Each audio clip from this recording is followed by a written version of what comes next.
Muito bem, senhores, vamos para a nossa segunda aula do nosso curso de instrumentação industrial, certo? Do qual nós vamos falar um pouco sobre a simbologia de instrumentação, mais diretamente relacionado à R8190, certo? Essa é a aula 2 de instrumentação e controle, ou melhor dizendo, instrumentação industrial, do qual nós vamos lidar com o objetivo de abordar conceitos básicos com relação às simbologias no estudo de instrumentação e controle, né? Então, essa parte de projeto, certo? Então, é muito importante aí que dentro dela a gente vai ver alguns conceitos, como identificação de instrumento, identificação funcional, identificação de uma malha e identificação de símbolo.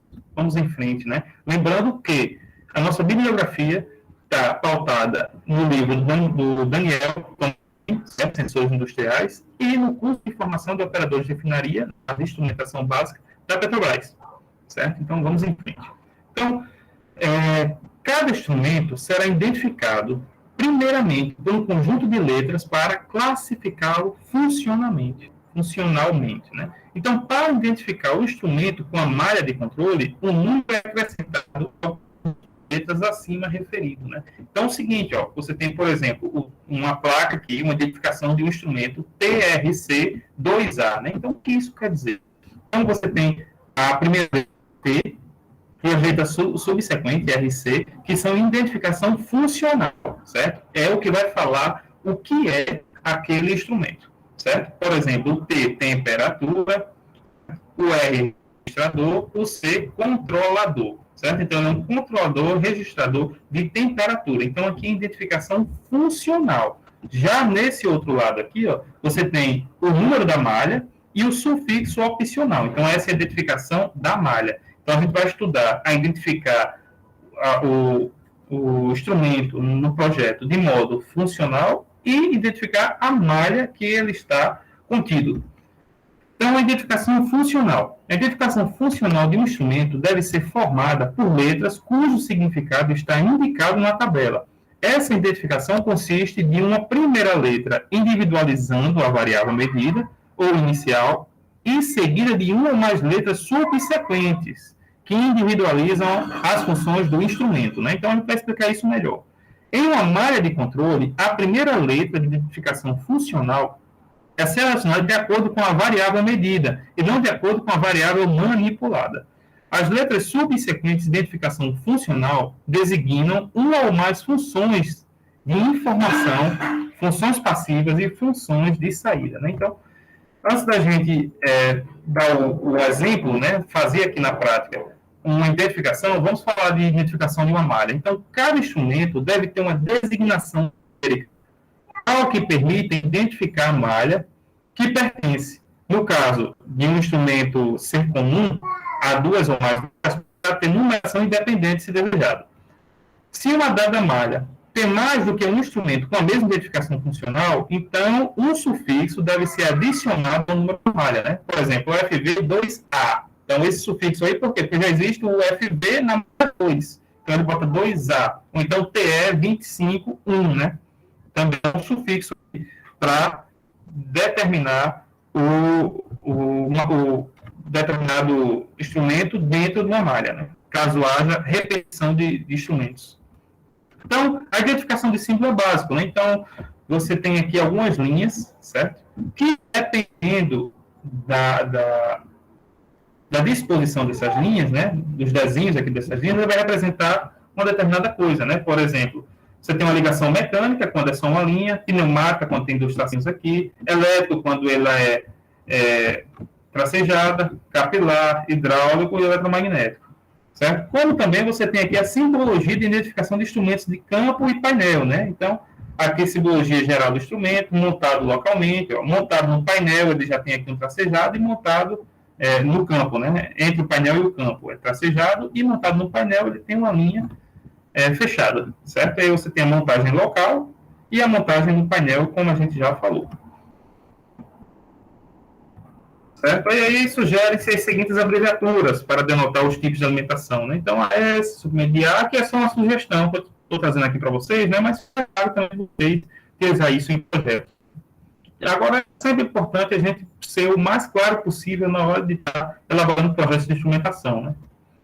Aqui nós temos identificação a partir de instrumentos discretos, compartilhados, computador ou controlador programável, né? Então, cada um ele vai ter uma função geométrica, certo? Que tem que ser atendido. Isso aqui está dentro da NBR e, certo, né?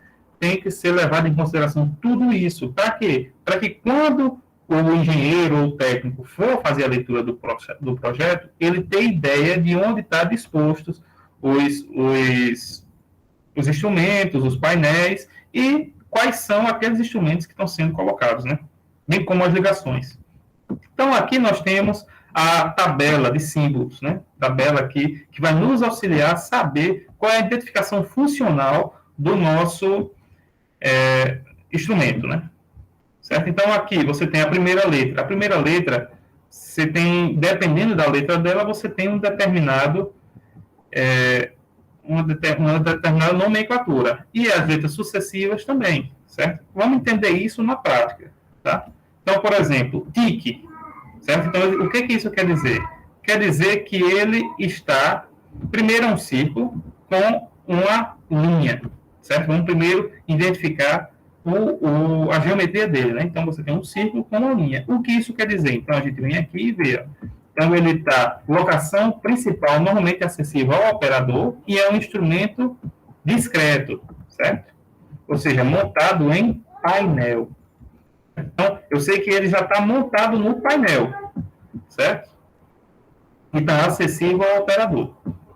T e C. Então, T é a primeira letra. Então, vamos aqui, ó. Primeira letra, T, temperatura. Então, eu sei que esse T representa temperatura. Esse I, segunda letra. Então, esse I, indicador. Ó, certo? Então, temperatura, indicador e esse C. Então, a terceira letra, que a gente chama aqui de letras sucessivas. Esse C, ele vai ser controlador. Então, esse aqui é um controlador indicador de temperatura. E qual é a sua malha? A sua malha é a 34. Certo? Então, é assim que a gente faz a leitura da simbologia da instrumentação industrial. Aqui nós temos um outro exemplo. Nós temos aqui um transmissor, ó, TT, pressão, transmissor. Um transmissor de pressão, certo? Na malha 403, do qual ele está recebendo um sinal pneumático, tá vendo? Está tendo uma entrada de um sinal pneumático e uma saída de sinal mecânico, certo? Melhor dizendo, pode ser chamado mecânico, tá? Aqui nós temos, ó, FT. F é flow, vazão, e T, transmissão. Então, ele é um transmissor de vazão, certo? No caso, esses dois componentes aqui, eles são transmissores, então eles têm que enviar dados, né? Então, ele está pegando aqui dados mecânicos e enviando, ó, sinais pneumáticos para esse registrador de pressão e para esse registrador de vazão, certo? Aqui nesse caso, todos os transmissores são transmissores pneumáticos, certo? Do qual, aqui você tem uma malha, que é a malha 403, onde você tem esse registrador, esse transmissor de pressão, e aqui você tem essa malha, que é a malha 402, que é o transmissor registrador de vazão. Lembrando que aqui você tem um círculo que não tem nenhuma linha, né? Então, quer dizer o quê? Que ele está instalado em campo, certo? Os transmissores aqui estão em campo e estão enviando o sinal para um registrador que está lá no painel, certo? Então, é assim que funciona. Certo? Então, por hoje é isso. Espero que vocês tenham entendido e a gente vai voltar bastante a falar sobre essa parte de simbologia de instrumentação.